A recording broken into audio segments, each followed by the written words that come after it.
లేదు మాట్లాడాక అంటే నేను చెప్పాను నాకు అభిప్రాయాలు లేక ఉన్నాయని కాదు అంటే కన్సర్న్ ఎలక్ట్ అయిన మెంబర్ ఆఫ్ పార్లమెంట్ మెంబర్స్ ఉన్నారు, ఎమ్మెల్యేస్ ఉన్నారు.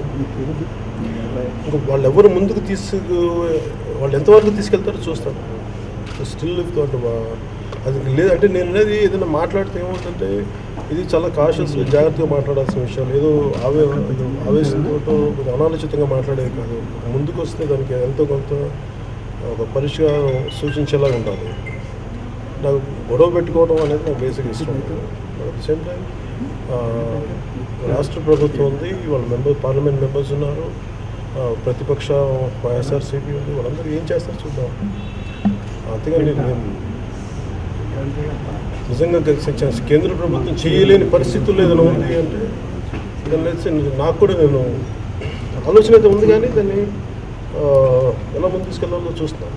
ఇంతమంది ఎంపీలను ఇంతమంది ఎమ్మెల్యేలు చేయలేని ఒక వ్యక్తి నాకు మోదీ గారితో నాకున్న దీనికి అలా సాధ్యపడుతుంది నేను అనుకోను. అలాంటప్పుడు రాజ్యాంగాలు లేదు, పార్లమెంట్ మెంబర్స్. కేంద్ర ప్రభుత్వం కాంగ్రెస్ను బీజేపీ కలిపించింది అదర్ పార్టీస్. ఆ రోజు పార్లమెంట్లో వాళ్ళు చెప్పారు స్పెషల్ స్టేటస్ ఇస్తా ఉన్నారు, అమలు చేస్తూ ఉన్నారు కదా. అమలు చేయలేనప్పుడు కదా నేను మనం మాట్లాడదాం. అమలు చేయము ఖచ్చితంగా, మేము అమలు చేయము, స్పెషల్ స్టేటస్ మేము ఏమో అన్నప్పుడు then let me come. Please subscribe. Please do subscribe. Please subscribe. Please subscribe. Please subscribe to our YouTube channel.